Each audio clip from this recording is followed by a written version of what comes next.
सगुरु मानुष कर जानते, ते नर कई है अंध, ओहे दुखी संसार में फिर आगे काल के फंदे। अब क्या बताते हैं कि गुरु को यदि आप मनुष्य एज ए मैन ट्रीट करोगे तो अधूरे रह जाओगे। जैसे पुण्यात्माओं, एक गणित के अंदर एक प्रश्न आता है, क्वेश्चन आता है, और जिसमें मूलधन ज्ञात करना होता है, तो ओरिजिनल मूलधन तो अरबों और करोड़ों में होता है। उस अरबों और करोड़ों के मूलधन को प्राप्त करने के लिए सपोज करना पड़ता है कि मान लो मूलधन 100 रुपये। हालांकि वो 100 रुपये मूलधन नहीं होता, लेकिन उसको माने बिना हम ओरिजिनल मूलधन प्राप्त नहीं कर सकते, अपना प्रश्न हल नहीं हो सकता और हम फेल हो जाएंगे। इसलिए परमात्मा ने बताया है कि मान लो आपके गुरु जी जो हैं ये भगवान है, परमात्मा है। अगर इस दास के स्थान पर परमात्मा आए 600 वर्ष रह के चले गए, हमने उनको भगवान नहीं माना, सुख भी मिले दुख भी दूर हुए, ऐसी अनहोनी घटनाएं टली हमारी, सोच भी नहीं सकते थे। आज भी वही कबीर साहब कर रहा है, दास को तो निमत निमत बना रखा है। पुण्यात्माओं ये सत्कर मान लो। कहते करे करावे साइया मन में लहर उठा, दादू से दरजीव के वो आप बगल हो जा। और उस समय तो स्वयं आए हुए थे, इतने सुख दिए और मुर्दे तक जीवित किए, लेकिन इन नकली संतों काल के दूतों ने भगवान को, लाल को कौड़ी बताया, भगवान को भगवान नहीं मानने दिया।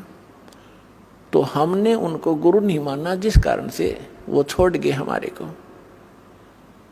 और लेकिन दयालु हैं, आपको चार्ज करके इतनी आशीर्वाद दे दे के, और आपको प्रथम मंत्र दिया गया था 5 नाम का, जो बीच बीच के आपके नाम है। अब जो कंप्लीट कोर्स तो अब देना था ये, तो उससे भी आपको इतना लाभ मिल गया कि कुछ संसारिक धंधे आपके ठीक होते रहे, सुख होते रहे काल के, और फिर मनुष्य जीवन अधिक प्राप्त हो गए, जिस कारण से आज आप मनुष्य जीवन प्राप्त करते हुए आ रहे हो। और आपके अंदर कैसे गुण हैं, एक देवता जैसे।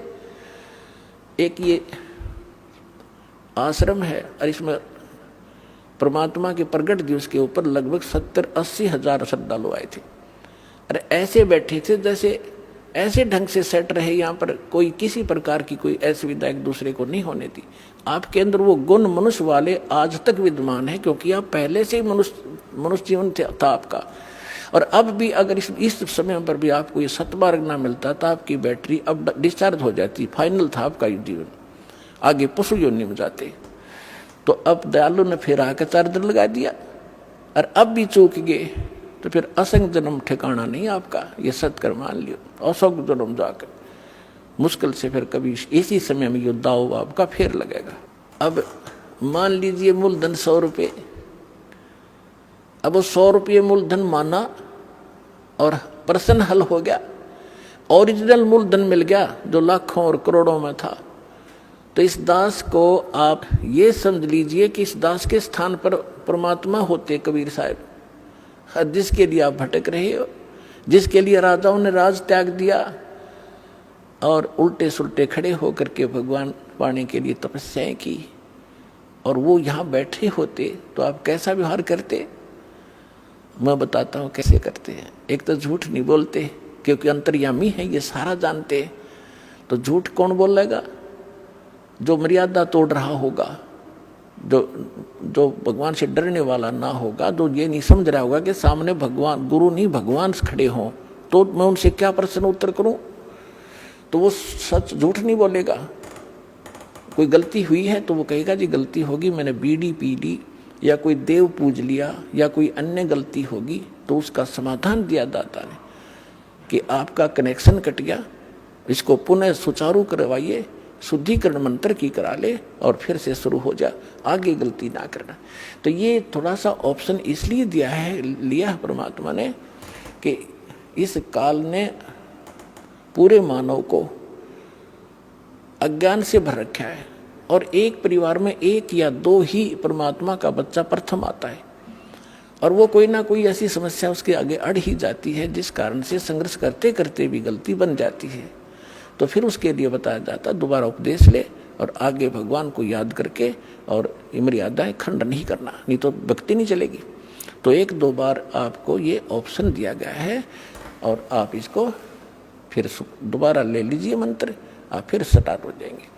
जैसे किसी का मंत्र खंड हो जाता है, दूर देश में बैठा है और उसका पर जहाँ फोन आता है, प्रार्थना होती है, तो उसका मंत्र खंड भी होता है, तो भक्ति बंद नहीं करनी चाहिए उसने, क्योंकि उसने नोइंगली नहीं कर रखी। तो फिर उसका जो डिपॉजिट होगी भक्ति वो सुचारू कर दी जाएगी, वो उस ओरिजिनल अकाउंट में आपकी आ जाएगी। जैसे बैंक में कई बार पैसे डाल दिए जाते हैं, कोई नंबर अकाउंट का गलत हो जाता है, बाकी एड्रेस सही है, तो फिर जाकर उसको शुद्ध करा लिया जाता है और मूल अकाउंट में आ जाता है फिर वो। तो ऐसे आप कई, एक भगत कह रहा था जी,